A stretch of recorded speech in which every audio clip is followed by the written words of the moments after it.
Hey guys, it's Phil. I'm coming at you with another video. Today we're going to be talking about an Arcanist build for the Infinite Archive. So guys, this is a status effect build and is contingent upon you getting focused efforts as your buff. Focused efforts is going to increase your status effect damage by 500% per stack, and it can stack up to 5 times for a total of 2,500% increased damage to your status effects. So whenever you're picking your buffs, you want to make sure that you try to focus the buff on the left underneath the offensive vision to make sure that you can try to get focused efforts. I usually would go about, one or two arcs, and if I don't get focused efforts, early on, then you just want to come out, reset it, and try to farm it until you do get it. That way you're not in here forever wasting your time trying to get focused efforts. Let's take a look first at our character sheet. We got almost 22,000 max magicka, over 18,000 stam, 41,500 max health, mag recovery and stam recovery is over 1,000, health recovery is 3515, spell damage 4151, penetration 7393, spell and physical resistances is over 33k. We got all 64 points in the health and our attributes. We are running Bewitched Sugar Skulls for the food. It's going to increase your max health by 3,937, stamina and magicka by 3,622, and health recovery by 393. A lot of major and minor buffs. And we got on the Lady Munda Stone. This is going to increase your spell and physical resistances by 2,744. We do have a 1 bar and a 2 bar setup, so make sure you hang out, see both of those builds. Let's take a look at our champion points for the blue tree. We have Weapon Expert. It's going to increase the damage done with light and heavy attacks by 20%. Deadly Aim is going to increase your damage done with single target attacks by 6%. Thermiters increase your damage done with damage over time effects by 6%. Wrathful Strikes is going to provide 205 weapon and spell damage. I do change these 4 CP slottables out later on in the higher arcs, and I like to run Ironclad. This is going to reduce your damage taken from direct damage attacks by a total of 6%. Enduring Resolve will reduce your damage taken from damage over time attacks by a total of 6%. Duelist Rebuff will reduce your damage taken from single target attacks by 6%. And Unassailable reduces your damage taken by area of effect attacks by 6%. So again, we do swap these 4 out later on, and we put these other 4 on. Usually around about arc 4 or 5, somewhere in that range. That's when you want to kind of start tanking up a little bit more. For the red tree, we have Bloody Renewal. This is going to restore 300 magicka per stage whenever you kill an enemy. Current bonus is 1,500. Strategic Reserve is going to gain 30 health recovery for every 10 ultimate you have. Fortified gives 1,731 armor. Balanced Vitality, 1,400 health. Let's take a look at our skills. We have Impervious Rune Ward. Like the Rune Knights of old, summon a shield that absorbs 28,313 damage for 1 second, and then 6,292 damage over 5 seconds, if the first shield persists. Both shields scale off your max health. The first time you take direct damage, the shield retaliates and deals 6,332 magic damage to the attacker, scaling off your armor. Consumes a crux to heal yourself for 4,568 health, scaling off max health per crux spent. Next is Elemental Susceptibility. Send the elements to zap at enemies' defenses and afflict them with Major Breach for 30 seconds, reducing their physical and spell resistances by 5,948. Every 7.5 seconds, the enemy is afflicted with burning, chilled, and concussion status effects. You can recast this skill again to just reproc your status effects. You don't have to wait 7.5 seconds. You can run this skill as a spammable attack, and it's a free cast skill. Next is a craftable spell called Dazing Trample. Pierce the air with a shrill whistle, calling your mount forth to trample enemies in a line. This ability cannot be reactivated while your mount is already attacked. It deals 4,880 physical damage to all enemies and stuns them for 3 seconds. Afflicts enemies with the concussion, sundered, and hemorrhaging status effects. I also have it set up to give you major protection for 10 seconds, reducing your damage taken by 10%. Next, Rune Guard of the Still Waters. Cast forth a complex rune, granting you and your group members minor resolve for 20 seconds, increasing your armor by 2,974. After 1 second, the spell weave immobilizes enemies within 7 meters for 3 seconds. You gain minor protection for 20 seconds, reducing your damage taken by 5%. First time you are damaged while below 50% health, the minor protection is consumed to heal you for 13,706 health, scaling off your max health. Evolving Rune Mend. Cast a series of adaptive apocryphal runes that propel them at yourself or an ally in front of you. The rune heals you for 3,725 health 3 times and an additional 4,188 health over 6 seconds, and it generates a crux. Each active crux reduces the cast of this ability by 3%. For the ultimate, we have the Tide King's Gaze. Tear open the fabric of the Erebus and summon a sign of Hermaeus Mora. This being casts forth a beam that rends asunder reality for 8 seconds that deals 4,335 magic damage to enemies within 5 meters every 0.5 seconds. The sign's beam automatically follows the initial target and hunts for a new one within 8 meters if it is slain. I do swap these skills out depending on what I'm doing. The other ultimate that I like to run, if I'm running solo, I run this morph, the Sanctum of the Abyssal Sea. If I'm running with a teammate, then you want to put on the Gibbering Ward, which will also provide them a shield. The Sanctum of the Abyssal Sea. Gather a true strength of the Apocrypha as protective tentacles rise from the Abyssal Sea around you. The tentacles form a damage shield that absorbs 60% of all damage for 10 seconds, up to a max of 107,609 damage, scaling off your max health. When the shield collapses, you lash out, dealing all of the damage absorbed as magic damage to enemies within 5 meters over 10 seconds.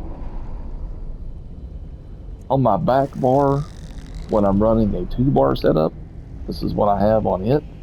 I have Rune of the Colorless Pool. Etch an amorphous rune on the enemy's mind, paralyzing them in fear after a 1-second delay, stunning them for 4 seconds. The Undimensions phenomenon applies minor vulnerability, minor brittle for 20 seconds, increasing the damage taken 5% and the critical damage taken 10%. If used against the monster, the paralysis lasts for 8 seconds. Blockade of Frost. Slam down your staff to create a barrier in front of you, dealing 1,007 frost damage to enemies in the target area every 1 second, and applying Safeguard for 6 seconds to you and nearby allies that absorbs 12,188 damage from projectiles. Shield enemies are afflicted with minor breach, and their movement speed is reduced 40% for 4 seconds. Etch a series of runes onto your weapon that pulse with power once every 5 seconds. Each pulse enhances your class abilities, and striking an enemy with one deals an additional 4,157 magic damage, restores 600 magicka and stamina, and generates crux if you have none. Once slotted on either bar, you gain major brutality and sorcery, increasing your weapon and spell damage by 20%. Crux Weaver Armor. Forge Defiant Runic Armor around you, granting you major resolve for 30 seconds, increasing your armor by 5,948. While the armor persists, taking damage applies minor breach, reducing the armor of the attacker by 2,974 for 6 seconds. Blows against your armor also generate crux up to once every 5 seconds. Reconstructive Domain. Draw forth your tome and invoke the Leviathan of the Abyssal Sea to conjure a vortex of eldritch power. Standing in this vortex grants you and your allies minor courage, minor fortitude, minor intellect, minor endurance, increasing your weapon and spell damage by 215, and your health, magic, and stamina recovery by 15%. The vortex also heals you and your allies for 14,883 health over 20 seconds. And the other ultimate, we have Icy Rage. Create a cataclysmic storm at the target location that builds after 2 seconds, then lays waste to all enemies in the area, dealing 8,053 frost damage every 1 second for 7 seconds. Enemies hit are immobilized for 3 seconds. So make sure that you grab your passives for all your skills. Let's take a look at the destruction staff.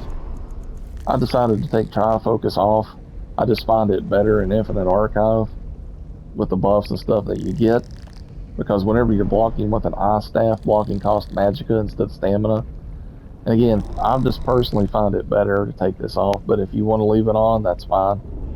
Just make sure you grab your other passives. We're running a 1-piece light on our build. The rest is heavy, so make sure you grab your passives for your light armor, for your heavy armor. Undaunted passes if you can. I'm a high elf on this build. Whatever race you choose, make sure you grab your passives. Okay, let's take a look at our gear sets. We have Flame Blossom. This drops in Bloodroot Forge. Weapon is a lightning staff. Sharpened trait, poison damage glyph. I do also have an ice staff set up the same way. The 2-piece gives 1096 max magicka, 3-piece 129 weapon and spell damage, 4-piece 1487 offensive penetration. The 5-piece, when you deal damage, you summon a line of flame that moves forward after 1 second, dealing 8,055 flame damage to any enemy in its path and applying the burning status effect. This effect can occur once every 10 seconds, scales off the higher of your weapon and spell damage. The head, we have Mighty Chudon, heavy trait, reinforced, max health glyph. It provides 1487 armor. The other set is Serpent's Disdain. This is a craftable set. Chest piece, reinforced, max health. 2-piece gives 1096 max stamina, 3-piece 1206 max health, 4-piece 1096 max magicka, 5-piece. Increase the duration of status effects you apply by 16 seconds. The shoulders, Serpent's Disdain, multi-effect enchantment, reinforced. The waist is your light, Flame Blossom. I have this in Nirnhoned. Everything's max health enchantments. Serpent's Disdain for the hands, legs, and feet, reinforced trait. Flame Blossom, protective trait. Weapon and spell damage glyph for the necklace, other ring. And then we have Oaken Soul, Bloodthirsty, weapon and spell damage enchantment. While equipped, you're unable to swap between your primary and backup weapon sets. You gain Minor Berserk, Minor Courage, Major Brutality, Major Sorcery, Major Prophecy, Major Savagery, Minor Force, Minor Protection, Major Resolve, Minor Mending, Minor Fortitude, Minor Intellect, Minor Endurance, Minor Heroism, Minor Slayer, Minor Aegis, and Empower. If you want to run a 2-bar build, I would recommend swapping out Oaken Soul and put on Ring of the Pale Order. This is going to restore 20% of the damage you deal as health. This value is decreased by 4% per ally you're grouped with, cannot be healed by anyone but yourself, your pets, or your companions. So we'll put on Ring of the Pale Order. I'm going to come up here, we're going to swap out our shoulder piece. We'll put on Mighty Chudon Reinforced Trait Shoulder. Swap out your chest.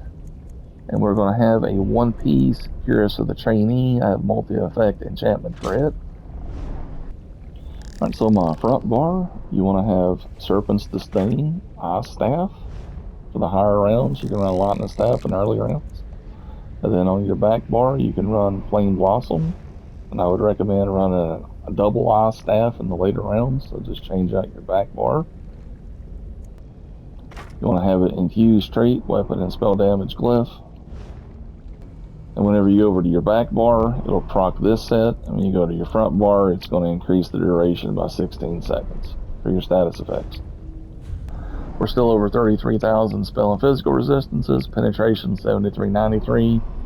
Spell damage a little less at 3893, but again, that goes up.